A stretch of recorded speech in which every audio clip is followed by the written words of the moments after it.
Let me just first express admiration for your incredible personal story. And all of us are one or two generations from a story like that, and yours is more immediate, so let me just first express that.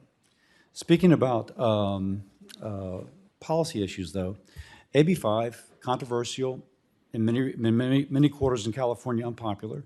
You supported and helped implement. In 2019, you described that those who do not want to comply with the overreaching law as not understanding the economy that, quote, we want in California. And the we want is kind of a royal we. And it's important to note that the legislature had to go back and pass almost 100 exemptions. So I say that because I think one thing that concerns us, would you commit to not trying to force an AB 5 type regulation upon the rest of the country, that which was done in California? Thank you for the question, Senator. The short answer to your question is yes. The context to your question is that the ABC test in California was first adopted by a unanimous California Supreme Court decision that was written by a Republican-appointed Chief Justice. Now, isn't it fair to say that this AB 5 greatly expanded that decision and covered workers that were not necessarily covered by that decision but went far beyond?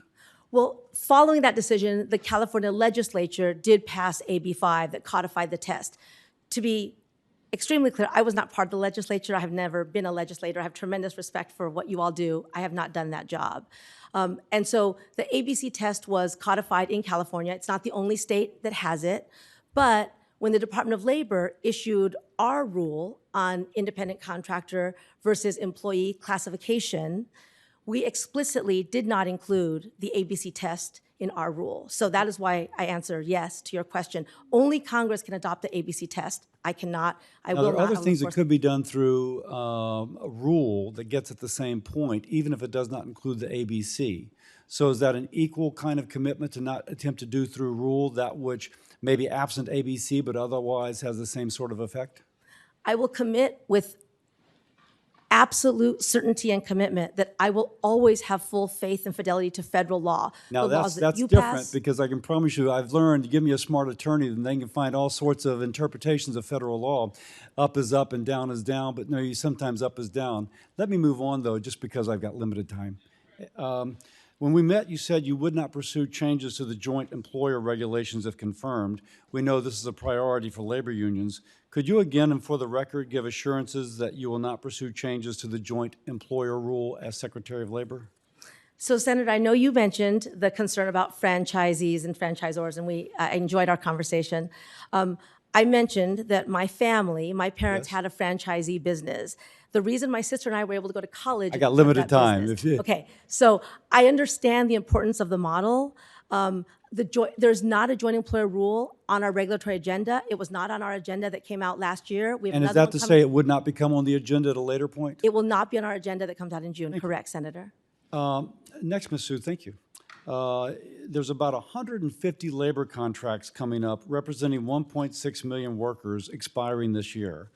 And one of the concerns about your nomination is that you lack direct experience negotiating and handling labor disputes. And so can you point to any experience negotiating successful outcomes from labor disputes? Thank you very much, Senator, for that.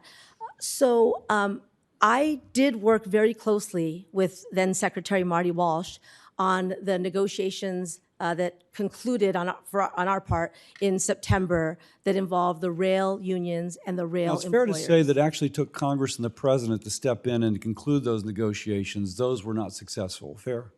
When we concluded our 20-hour negotiation, a tentative agreement was reached that averted what everyone was then saying would have been a national disaster. It is true that there were other parts of the process, as there always are in collective bargaining negotiations at the table. The other thing, to your question, Senator, is that one of the other big issues that's looming is what's happening at the West Coast ports, the ports of LA and Long Beach, in my hometown, involving parties and people that I have known for some time, and I have been actively engaged in that conversation as well. Now, it's fair to say, though, that those seem to be breaking down. There was a press release in February with optimism, but subsequently there's been other reports not quite so optimistic. So it'd be a stretch to say it's a successful process, correct? They're not concluded yet, Senator. That is true.